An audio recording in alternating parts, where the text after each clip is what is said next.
Assalamualaikum warahmatullahi wabarakatuh.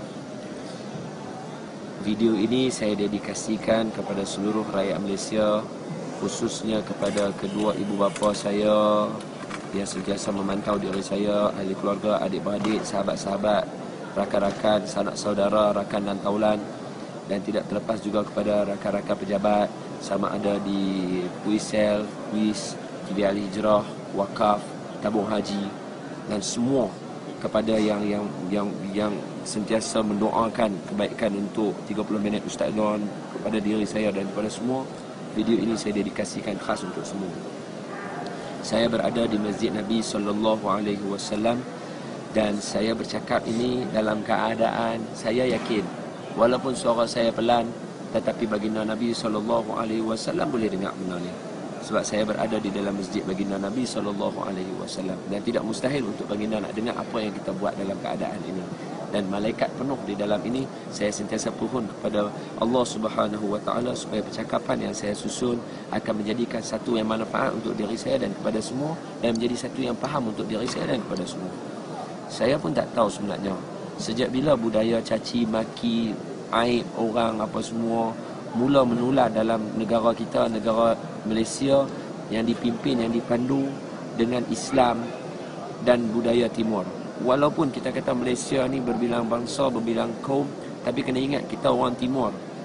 Kita orang timur yang daripada dulu kita dikayakan, dipenuhkan, diajar dengan pelajaran moral bagi orang yang bukan Islam dan pelajaran pendidikan Islam bagi orang yang agama Islam.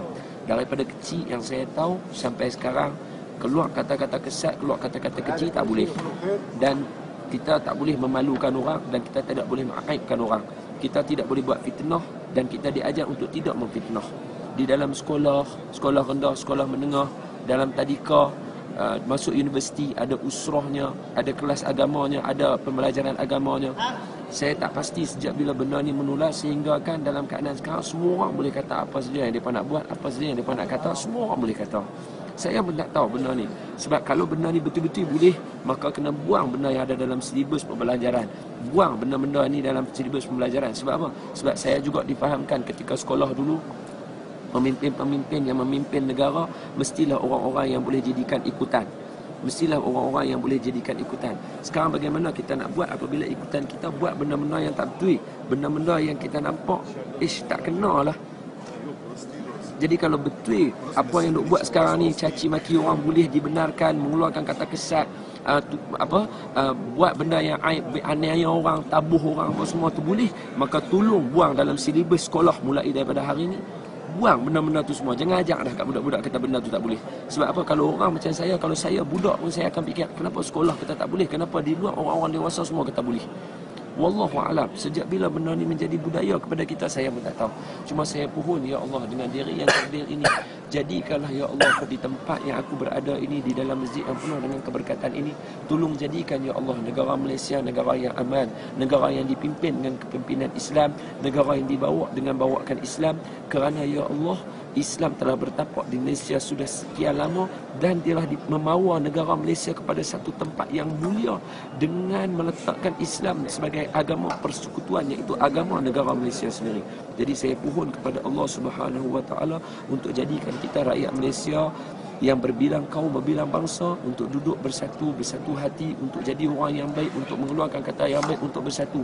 Sebab apa? Ya Allah, saya takut dalam keadaan natijah ni nanti bila habis pilihan raya, lepas kita dah kata dekat orang kau, kita dah bubuh orang, kita dah tutuh orang cukup-cukup. Macam mana keadaannya nanti bila kita nak bersama-sama? Katalah salah satu pihak menang. Memang dia salah satu pihak kena menang. Habis tu pihak yang kena kata, pihak yang dicerca, bagaimana keadaan dia? Adakah kita dakwah kita berjaya? Adakah kita boleh tarik orang selepas kita dah kata dia kau-kau, lepas kita bagi malu dia, lepas kita buat benda ni, kita buat benda ni, salah satu pasti akan menang. Jadi macam mana keadaan lepas tu? Adakah Malaysia akan duduk dalam keadaan yang sentiasa bermusuhan sampai ke akhir hayat? Kalau macam tu, macam mana saya nak hidup dalam negara Malaysia? Saya nak negara yang aman, negara yang tak ada percakaran. Wallahualam. Macam tu juga dengan anak-anak kita. Kita pun nak dia besar dalam keadaan yang elok, betul tak? Wallahualam. Saya serah pada semua video ni atas rasa cinta dan kasih sayang. tanpa ada sekelumit pun rasa dendam. Wallahu a'lam. Allahul musta'ana ala ma tasifun. Sallu ala Nabi sallallahu alaihi wasallam. Assalamualaikum warahmatullahi wabarakatuh.